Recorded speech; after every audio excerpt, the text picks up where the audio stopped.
This is hello. Good morning. Going to talk about energy. Well, I think every speaker thinks that his theme is big and important, but obviously this one is big and important. We only have 30 minutes, so I'm going to touch on a lot of things that will be kind of introductions to things, and you are more than welcome to discuss afterwards any of them where you want some more stuff.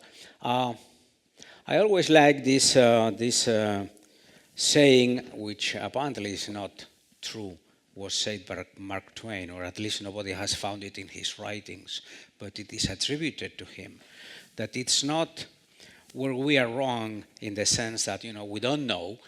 The trouble is when we are wrong because we know and it's not true. Now, there are lots of things that people believe about energy that are simply not true. And that is important. And I'm going to try to talk about the future of energy. So that's hard to find a broader, well, maybe artificial intelligence, but the future of energy is kind of a broad thing. This is a chart that I've shown before, but I think we have to come back again and again and again because energy is not one more topic. Energy is the only reason we are not dressing with pelts. If you see human economic development, I underline economic because you may think that in the Middle Ages people were happier. I don't think so, but you may think so. But economically, there is no question. This is the world GDP, and this is the world GDP. Now, what happens here? Humans discovered coal. By the time we discovered coal, Europe was running out of trees because we were burning them. If coal had, there are no primeval forests in Europe, only a few in Poland apparently. All the forests we see here are less than 100 years old because we had cut them before to burn them, because we had to keep warm in the winter, otherwise you die. I mean, it's as simple as that. So there is not a big choice between green targets and just surviving. But here we discovered coal, and it allowed us not only to have nice forests, which is pleasant and good, it also allowed us to have machines. Now, machines do the work for us. As you know very well, the unit of power in a machine and in your car is measured in HPs, which doesn't mean Hewlett-Packard, it means horsepower. Because that's the work it does. And it's not a metaphor, it is true. When a car has a 200 horsepower, an engine, what it means is that it can push as much as 200 horses, more or less. That's how it was calculated, that's how the unit was created, and it's been used still like that. Now think about it. In the Middle Ages, you were a knight, part of the elite, because you could feed one horse or two. Normal people did not have the money to have a horse. So you could have a horse. Now, once you have a horse, you can beat everybody in the village because you are 2 meters higher and run much faster. It's as simple as that. If you can have a horse, you are a knight, you are powerful, and if you are powerful, you just become dominant. Now, that's one horse. Now, in your car, you can have easily 200, 300, with just a little bit of thing.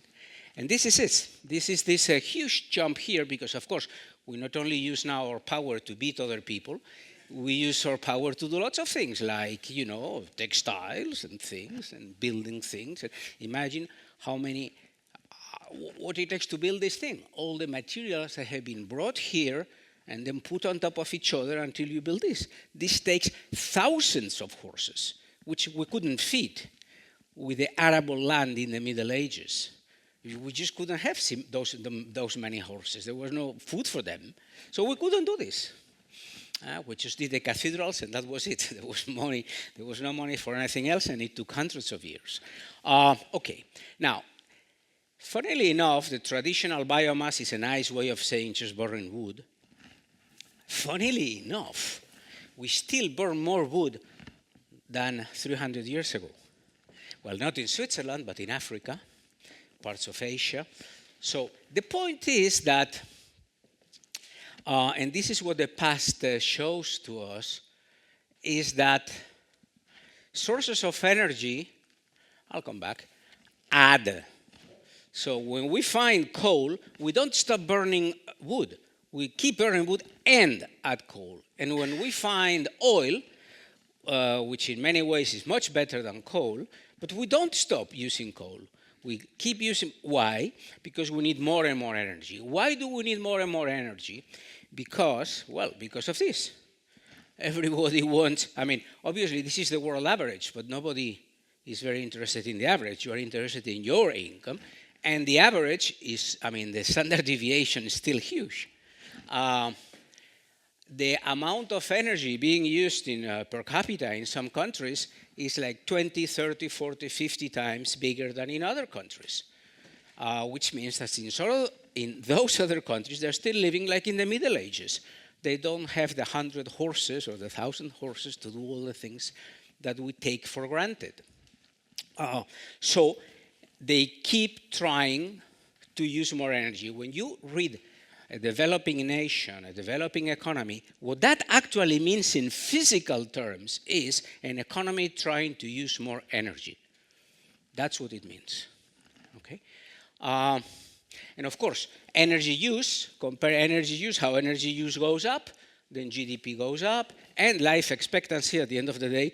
There's a broad agreement among people that we prefer not to die, at least not yet, most of us. And that the actual ability to do that, not to die just yet, it is tightly correlated with the amount of energy we use in many, many different ways. Now, I was saying future is very, this is one of the most interesting charts I've seen in a while. It's called a Valery-Pierce cycle. And it's hard to believe, but it is true. More people live inside this circle than outside. Okay? Particularly when you realize that most of the circle is water, and very people live in water, and a big, like a fifth of the circle is the Gobi Desert, where nobody lives anyway. So that gives you an idea how many people live here. More people than in Europe, North America, South America, Africa put together. And in 50 years' time, which is not that much, you know, we're talking about energy and climate and all that, 1 in 5 humans will live in Africa. Well, or in Zurich, because they will have moved, but will be black. Will be black, put it that way. You know, that's the way it is. It's the only people who are having kids, so it's very simple, a matter of time. Now, look at energy per capita. And of course, what's remarkable here is the increase in China and the decrease in Europe, to some extent the US, although at a very, very high level. Now, the decrease in Europe is very funny. You know, people, some green people, show this as proof that we're improving. Well, what we're doing is sending manufacturing to China. Obviously, if you shut down all the steel works in Europe, CO2 emissions in Europe go down, obviously. And then they go up in China and India, and then they go up when you have to bring the whole damn thing here, which is what we have been doing for the last 40 years. So we say, now we use less energy. Yeah, we do, indeed. Indeed we do. And have fewer jobs, by the way. So this is what's happening. And I said before, I mean, remember this thing here. This is true. So if we start going down in the use of energy, we're going to start going down this way. And if you don't believe, ask the Germans, which are basically shutting down their industry, essentially. It was the news yesterday, Covestro, they present themselves as the inventors of the chemical industry. It's being bought by Abu Dhabi, and of course, all the IP, all the technology will be transplanted. Volkswagen is now finally shutting down plants, etc. And the best answer they have now is to put up tariffs to Chinese cars, because they cannot make cars anymore competitively. Okay? Which, by the way, I think it's like 10 years ago at SIA, we said that electric cars would destroy the car industry because the barriers to entry are much, much lower.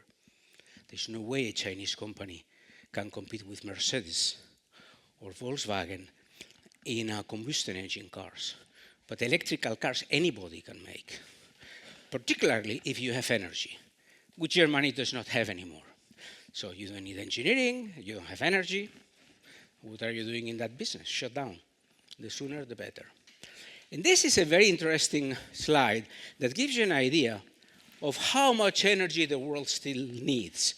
The blue, if you don't see it well from the back, the blue bar, column, is what your fridge uses every year, your refrigerator.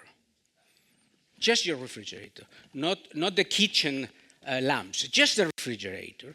And this is the total energy used per person in Ghana, Kenya, Nigeria, Liberia. I mean, these are 100, 200 million people countries. These are not cantons.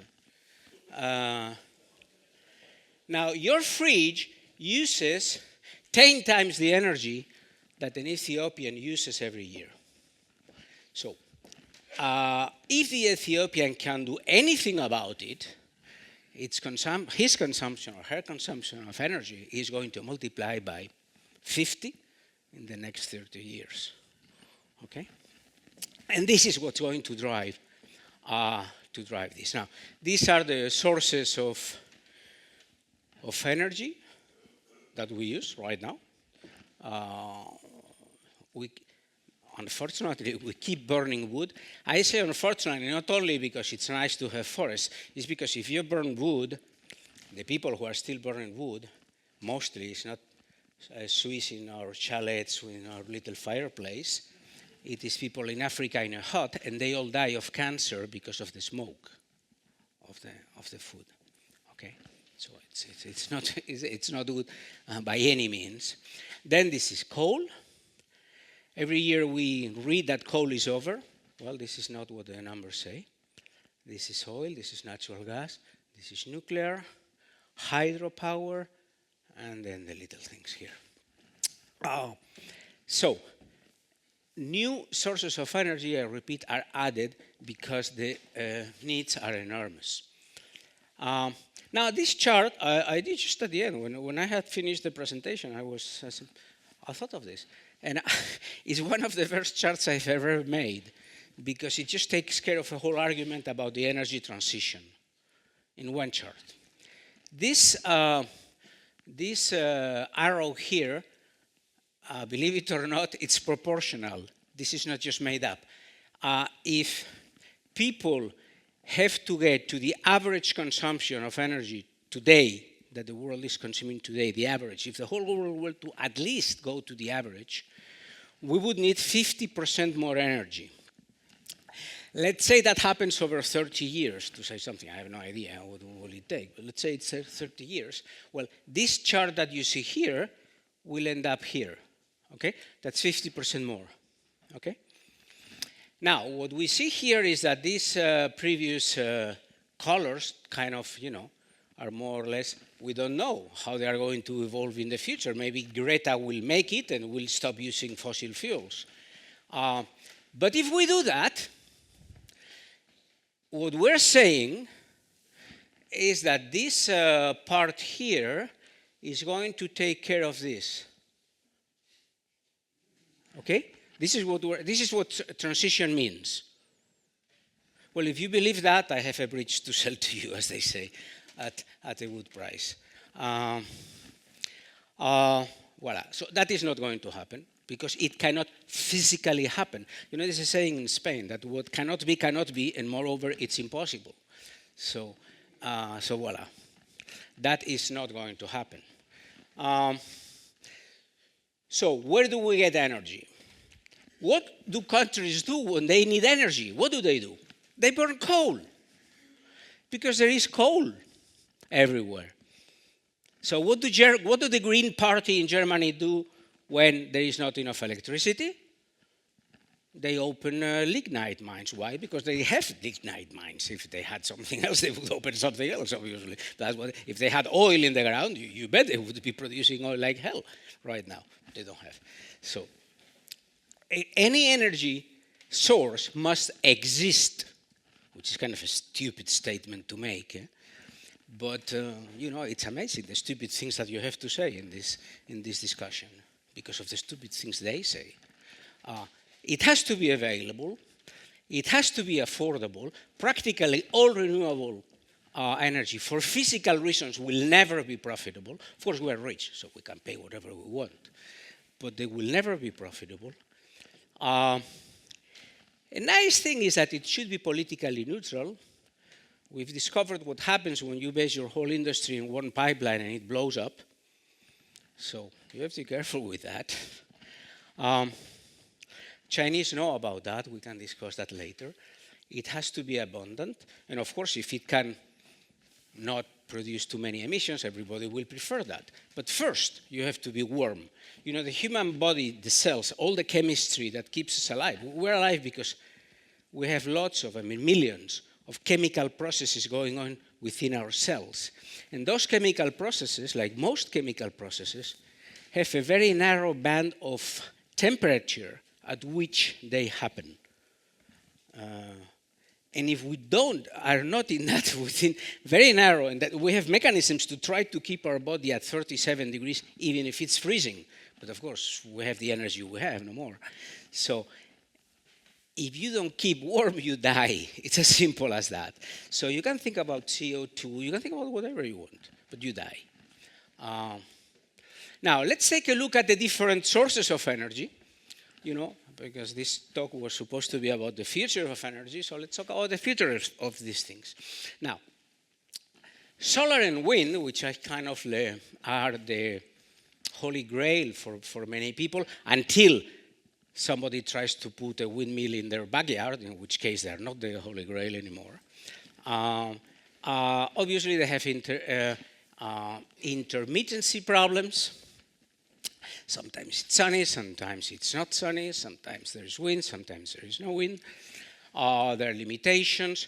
They're extremely expensive. Now, there is this constant thing based on some Lazar-Frere's calculations that they did a number of years ago, that this is the cheapest form of energy. Well, of course it is. If you take on a spot marginal cost basis, you take a windmill, you make the windmill, you put it there. Once it starts producing energy, well, what is the marginal cost of that energy? Well, it's zero, unless you have somebody, blowing into the thing. If it's real wind, the cost is zero. Yeah, the little problem is, well, making this thing is extremely expensive. They last much, much less than people thought. And most of the time, they don't work because there's no wind, as simple as that. Now, what would be the use of a car that, is very, very inexpensive? I can sell you this fantastic Porsche 911, for 40,000 francs. Bad news, it works randomly. And randomly, because if it only works on Mondays, you say, well, fine, I'm fine, I buy 7. No, randomly. Well, it's fairly useless, Or it is what it is. You would buy another one. There are so very few people who have one electric car in the family, and that's it. I personally don't know anybody, and there must be somebody. I don't know anybody. You have to add the second car cost to the first car, because otherwise the first car is useless. So what happens in a country like Spain or Germany, which has gone big on wind and solar, is you end up having 2 electrical systems and paying for both of them. You have a system that's wind and solar, that they are so powerful now that when the wind blows and the sun shines, almost all the energy in the country can be taken care of by that. So, wonderful. But of course, since there are many, certainly all nights where there is no sun, and many days when there is neither and no wind, and there is winter and summer, so even in Spain, which has more sun than Germany, solar hours in the winter are half those of the summer, because we're in the north, the whole of Europe is in the north. Anyway, we have the full system we had before, ready to operate when there is no wind and sun. So which means now we're paying for two systems. Now, if you tell me that the first one is cheaper than the second one, well, you don't know anything about accounting. Okay? So end limits are being reached. When you have a country like Germany or Spain, where when the sun shines and the wind blows, all the electricity is produced by those things, well, you don't need to install more things, because when the sun shines, you have enough. And when it doesn't matter how many you have. So it's silly. I mean, we've got to the point. And a little thing, Germany lives because it imports nuclear power from France. Otherwise, they would have shut down all factories by now.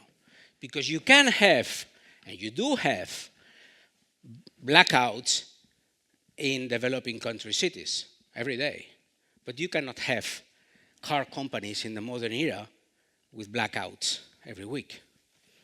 And I find that personally extremely stupid and hypocritical to pretend that we are greening our energy production and importing energy from everywhere, because we're not producing it anymore. Now, other renewables, here we could go for hours because I find it amazing. You know, there are about $500 billion right now in subsidies for green energies. Now, you're all business people, more or less. If I tell you that there are $500 billion somewhere, somebody's going to make tunnels longer than the Gotthard tunnels to find those $500 billion. You know. And everything you read in the newspapers, well, let's say 99% you read to this in newspapers, every time you read, there's a new factory doing blah, blah, blah, blah, blah, on green, blah, blah, blah, blah, blah. It's subsidy mining. Okay? Practically none of those things make any sense from a mostly physical point of view, which is the most important one, because what cannot be, cannot be, and also from an economic point of view. I was calculating this fantastic idea of using used oil to power planes. It actually can be done, believe it or not. If you put olive oil in a plane, well, you have to manipulate it a little bit, the plane will work. Now, that's the good news. The bad news is you would need more than half all the world oil production to just keep a few planes running. And you would starve a few 100 million people, by the way, who were getting calories from that oil. That oil is not waste, that is being grown so people can eat and generate the 2,000 calories we need to keep the body temperature at 37. Anyway, there are so many stupid things that I think it's not worth going into it. Like this idea, there is this factory in the Netherlands that has a contract with Swiss. I mean, this whole thing is greenwashing that creates, believe it or not, jet fuel out of the CO2 in the atmosphere. I mean, look how this good sounds if you don't know anything about physics or economics. We have a problem. There's too much CO2 in the atmosphere, and on top of it, planes are putting into even more CO2 in the atmosphere. So we're going to take, a hydrocarbon, as the name indicates, is a chemical thing that is made of hydrogen and carbon. That's what it's called, hydrocarbon. All hydrocarbons are HCs with different numbers, different chains. But that's what they are. And the technology is known for now 150 years, how to break them, transfer. You can make any hydrocarbon from any other hydrocarbon. Technically, it can be done. So the idea is brilliant. We have plenty of carbon, apparently. In fact, people say they have too much. And there is plenty of hydrogen. You know, the whole planet is 70% water or so. So you take the carbon from the CO2, you get rid of the oxygen, which is good, you know, more oxygen. You take water, you take the hydrogen, you liberate the oxygen, sounds good. You put them together, now you have CH, and you do enough manipulations until you get jet fuel. Sounds good, eh? You need about 10 times more energy to do that than the energy that the thing will produce. That's the bad news. And that energy has to come from somewhere, by the way. So there is a very interesting concept, which is energy return on energy. We are all familiar with return on investment. When we say return, we mean money return on investment. That's what it means normally. But when you are doing these kind of new things, you have to, if the scarce resource is energy, you have to think of energy return on energy employed. If you can create a new source of energy that uses 3 times more energy to be created, well, you are in fact increasing the demand for energy, not the supply. This is like adding ethanol to gasoline, which is 10% compulsory in the US, so that all the farmers can get rich. Okay? It uses more energy than it adds to the thing. Well, we have nuclear. Nuclear meets many of the requirements that we had said before. I mean, it's certainly stable. Once it is running, it is running. Nuclear plants have a typical runtime of 95% of the time, which obviously, when you calculate costs, you have to take that into account. They run all the time. They're dependable. And on top of it, they produce no CO2. Now, their development has been blocked by environmentalists forever, I mean, for the last 50, 60 years. Now, think of how all other technologies, certainly computers, other things, have advanced in 50 years, in the last 50 years. Now, think where the nuclear industry could be if it had been allowed to develop for the last 50 years, but it hasn't. Still the safest form of energy production. I'm not going to think bad of you if you've never heard of Arbat Dam, the Arbat Dam collapse. I hadn't until the other day. Well, this is something that happened 3 weeks ago. So I'm not talking Middle Ages. This is a dam in Ethiopia that burst. And all the water went down. A few hundred people died on the spot, drowned, and 50,000 people lost their houses. That was 3 weeks ago. Did you hear about it? Maybe some did. Now, no nuclear accident has ever done this, and never will, for many, many reasons. Okay? But nuclear energy is supposed to be dangerous, and hydro is supposed to be good. Now, there's some interesting developments. We don't have the time to get into them. One of the most fascinating things to me is that the newest development that is actually being done right now is in China, a pebble, what they call a pebble bed reactor. It's a very interesting thing. It's fail-safe. It can never melt down because there's not enough material in it at any given time so that it can. It's very interesting technology, which was invented in Germany 60 years ago and shut down by the government. Okay? Now China is now doing it. We don't have the time to get doing one. It will be running next year. But it is not going to happen in the West. If you think about all the nuclear plants in the West, they were built either by a monopoly, like in France, or a quasi-monopoly, like in Switzerland, I mean, utilities with monopoly power. Because these are huge investments. No private money will ever buy a nuclear plant in the West, having all the greens against you on top of it, making sure that you will take 30 years to build it. I mean, you take your spreadsheet, you do your calculation, and then add 30 years of legal troubles and see what the discounted cash flow goes. Okay? This is what they do. It's as simple as that. So it's not going to happen. Okay. Coal is very funny because every prediction you see says that we are going to get rid of coal, and every year we burn more coal than the previous year, because this is what countries do when they're cold.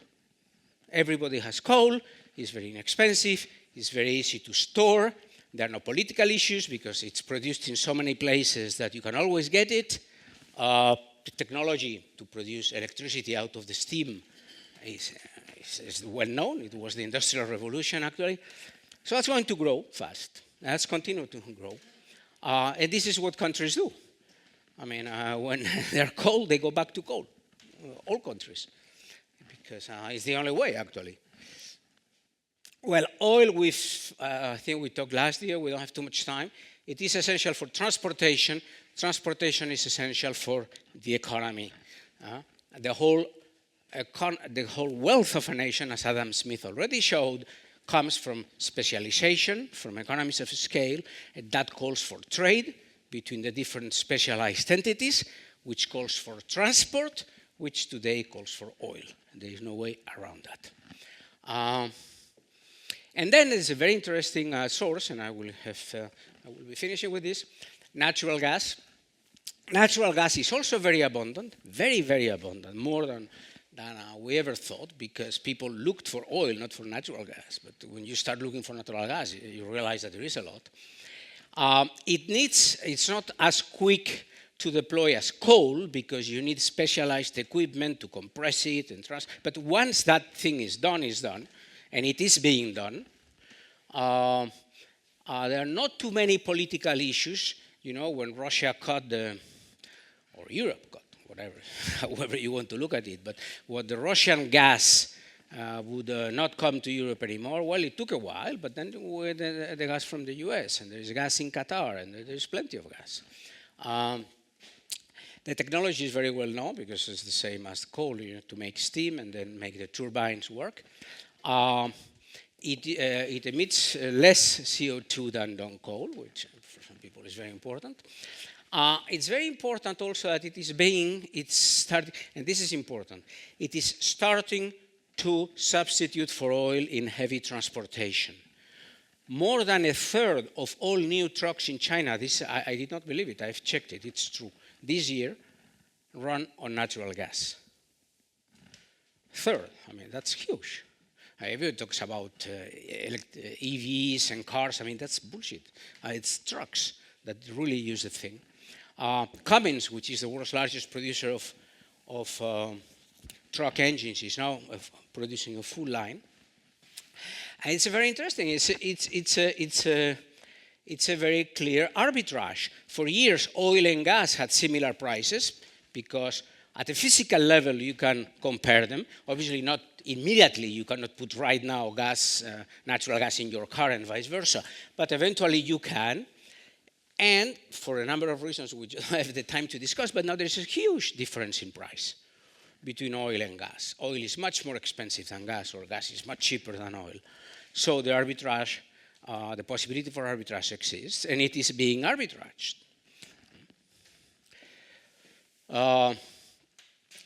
As the electrical networks keep failing, which they are doing now everywhere in the world, even in Europe we're starting, more and more people, particularly in the US, where people have money and room, are putting their own generators, which increases, and those generators run on fossil fuels, of course. This is this funny picture. You can find many on the internet. This is a Tesla that has run out of battery, and this is an electricity generator powered with oil recharging the Tesla. You can find many like that on the internet. So this is what people are doing now in a more systematic way, you know. Yeah, I mean, if you live in Alabama and you are 42 degrees, 99% humidity, you don't want the air conditioning to go off. Okay, so you go that way. This is the biggest manufacturer of those things, generators for the home, sales in the US. And that's the US, this is not a developing country. Then there are long shots that you read in newspapers, fusion energy, well, everything we said about fission just multiply by 10. Nuclear batteries, geothermal is a fantastic idea, and it may work. If you make a hole deep enough, everywhere on Earth is hot enough to produce steam. You know, geothermal right now, it's being done like in the Jura, because you can find hot things relatively superficial. And there are only some places like that. But if you can go 15 kilometers down, everywhere is hot enough. Now, if you can make a 15-kilometer hole, and then a few lateral holes to create a radiator, and then another, you can put cold water, it gets hot inside, comes out, and it generates steam. The marginal cost, again, is zero. You are not going to cool down Earth. I mean, that will take a very long time, so you're not going to run out.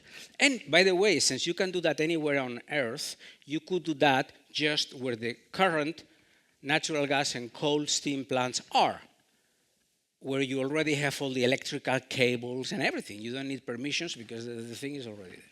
Now, it is difficult making holes at that depth and at that pressure and temperature, because I guess that making the San Gotthard tunnel, you have the pressure, but at least you are not at 250 degrees. But down there you are, so you have to add that to all the materials you use. But this is what the shale people have done in oil. They've learned how to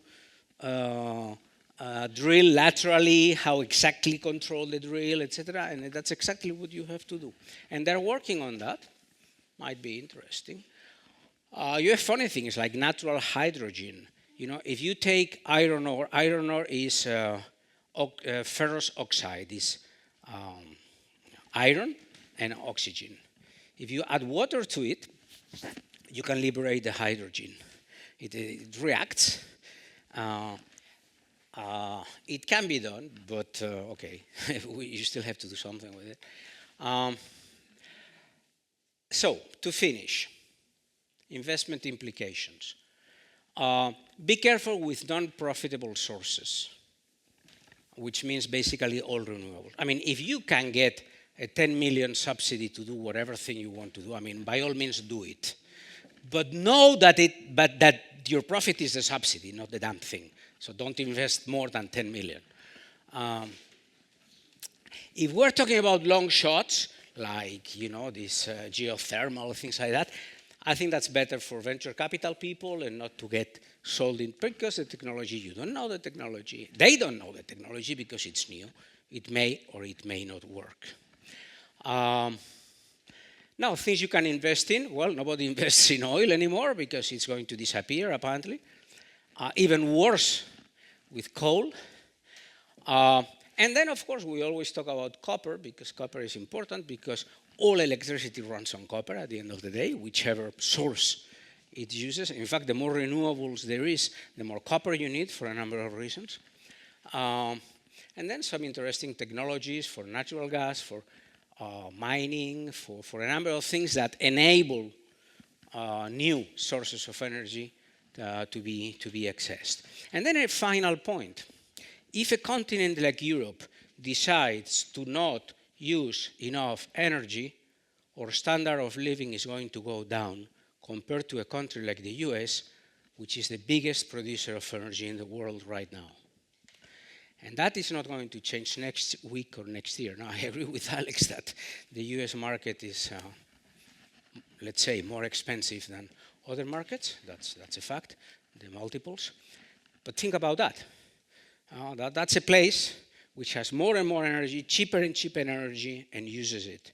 Europe is a place where we're using less and less and less energy and getting rid of our industry in the process. Well, that would be my